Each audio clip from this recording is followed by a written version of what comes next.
Jao,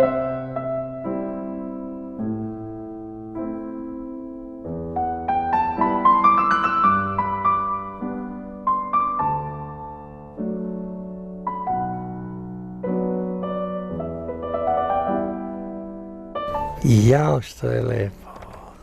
Tu je rođena, kažem, naša rođaka, majka Branka Radičevića, Ruža. Bio je običaj da članovi kuće idu na tavan u jednu sobicu gdje su se porađale. Da.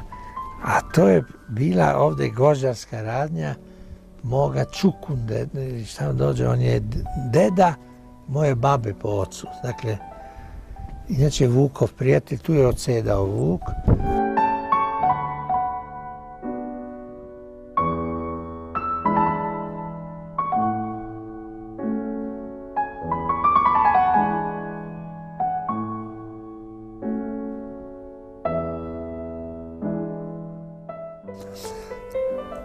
Mi smo 500 godina živjeli u tuđoj državi, u kojoj smo bili na najnižoj društvenoj lestvici, dakle potpuno raja, obespravljena. Tek mnogo kasnije iz raje, iz tog miljeja, počinje se razvijaju male spahije. Dakle, neka mikrofeudalizacija.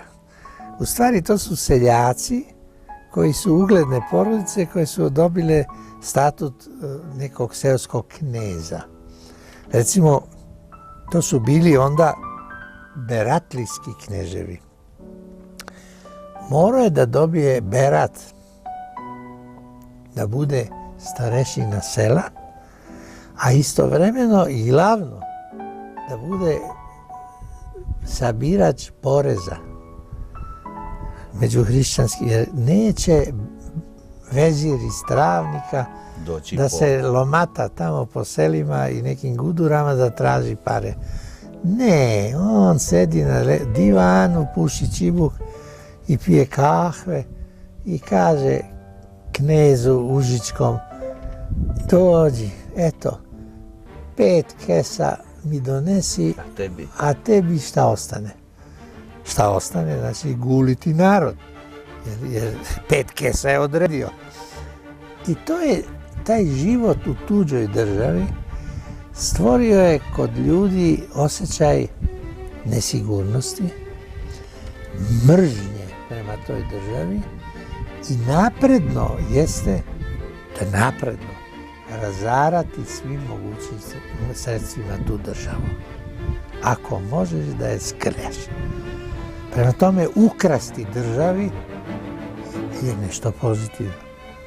Ja se sjećam posle rata odmah. Vozovi su imali još one kaiševe. I kad sam ja išao za podizanje prozora, kad sam ja išao na Kosovo 1946. godine i tamo obilazio gdje me nije bilo, zato imam kuk oglodan, ja sam video na moje oči seljaka koji ulazi, ono visi onako i on vadi bricu, seče krv. Što to radiš? Ma kaže, more, to je opštinsko. To sam upamtio. Znači, more, to je opštinsko, to je dokaz da se smije ukrasti i da to je napredno. Što ima da mislim na opštinsko? Ne. To je to. I to je ostalo, to se uvrežilo u svakoj profesiji, to vi imate, tu vrstu nehata, neodgovornosti i tako dalje, to je u genima. I to vi možete, znate, sad naravno to ne može se radi danas, ali kako je Ivan Grozni sredio i onda kako je Stalin sredio, strašno. Nema. Moskva je bila u Stalinovo vreme najčišći grad. Meni je Milivoj Živanović pričao, koji je bio ludi pušač i to na cigaršpicu. I Milivoj meni priča, kaže, idem ja sinovče u metro i bacam na patos taj opušak. I idem u metro. Kad ono jedan Rus ide za mnom, trči za mnom i nešto govori, a onda ja požurim, ne znam šta je, ne zna ruski. I uleti u vagon, sad će da krene, a i ovaj za njim krene. I onda na kraju ga uvati u vagonu i počne da govori njet, ovo pušenje, ne. I kaže, ja sam se vratio da podignem onaj čik. Jer je ovaj rekao, vratite se, ne, to, ne.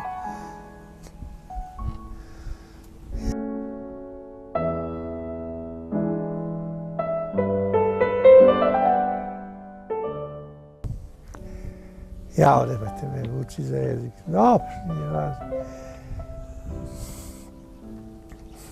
Mi se nalazimo u procesu jedne planske globalizacije. Globalistička politika je politika koja poništava sve religije, stvara univerzalnu crkvu, munova, briše nacionalne granice, pravi celine i određuje, ako hoćete, i proizvodnju.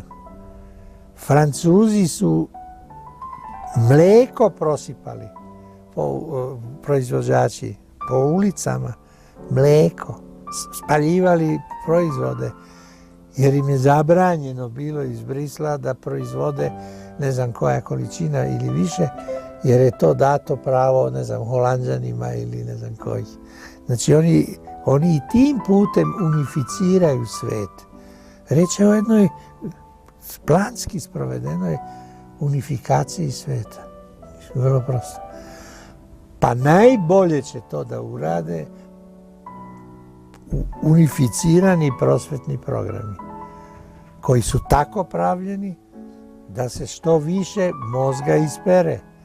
Znači, antihistorija, ubačena je floskula koja je potpuno blesava i netačna, da istorija vuče nazad. Ja sam grlo odrao dokazujući javno i pismeno i u svim formama da je istorija upravo suprotna funkcija. Istorija koja prenosi iskustva, ona ih prenosi u pozitivnom smislu. Da se ljudi okoriste iskustvima, da ne počinju sve iz početka. Zašto bi istorija bila okrenuta? Zašto je to nostalgija? Nema to veze s nostalgijom. Naravno da je i nostalgija jedna prisutna u nekim segmentima, naravno, jer je sve bilo bolje kad smo mi bili mladi, jel? To je tako. I zato volimo da imamo voz koji se zove Romantika i koji ide na šesticu, osmicu, Šargan i ne znam gdje, do Karlovaca vozi. To ti ljudi, ali ne Srbi. Pa to je svetska pojava. Pa zašto su fijakeri u Beču? U onom idiotskom saobraćaju. A ide neko, došao Japanac sa fotografskim aparatom, samo što nema još jedan ili škljoca iz fijakera. Hoće ljudi, da je Beč nešto fijakeri. Ja? To je neko čuo ili tako dalje. Strašno. Znate, to su u stvari veštačke magle. Sve se to pravi kao deo jedne velike režije koja ima sasvim druge daće rezultate i naume sasvim druge. Znate, to je kao biljar.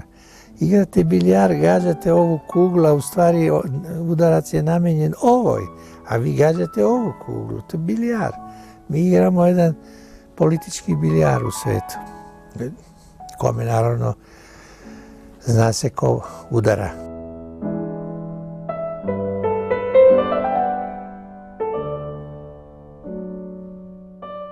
Ne, sad možete kazati najnormalnije, bio sam na grobu generala Wrangela. To više nikog ne uzbuđuje. A da ste to rekli pre 40 godina, zatvorili bi vas. Naša UDBA bi vas zatvorila. Da servisira svoju braću. I ovi jadni ruski popovi su sakrili grobnu ploču sa nekim ikonama i kaširali to sve, da se ne zna da ovdje leži posljednji komandant belih u Rusiji. Mihalkov ima jedan veliki sad serijal baš o tim, o Vrangelu, Denikinu i ostalim velikim njihovim generalima. Vrangel ima jednu epizodu, on je 2 godine ili koliko žive u Karlovcima. Ja znam i kuću u kojoj je bio, njegov otac Nikolaj Vrangel leži na Čeratu, gore na Karlovskom groblju. Naravno, zapušten grob, niko se ne seti da to iščupa malo te trave i tako. Tamo leži otac njegov, a on je, kad se raspustila njegova posljednji ostaci bele, on je imao konjicu, 2 bataljona je imao i ne znam koliko pešadija i imao je muziku. To se nekako sačuvalo. I u Karlovačkom špitalju, kako se zvao, dakle bolnica, tu su bili Vrangelovi vojnici, eskadroni, i njima bilo žao, pošto su imali lepe konje, njima bilo, to niko opet ne zna u Karlovcima, njima bilo žao kako na jedan nedostojan način se stoka poji. Curi potok preko sokaka u donjem kraju i ide negdje u neku baru, a stoka tamo staje i pije vodu iz ovoga i oni naprave česmu. I to je divna voda i naprave pojilo za svoje konje i naprave na česmi, sad je već jako izbledeo, teško se vidi, ja znam šta je, ikonografski. Oni naprave jedan lik svetoga Andrije prvozvanog koji je bio zaštitnik Ruske, pored svetog Đorđa, zaštitnik Ruske. A koju česmu naprave? Jesu. Ne jednu, 2. Da ovi Srbi konačno dođu do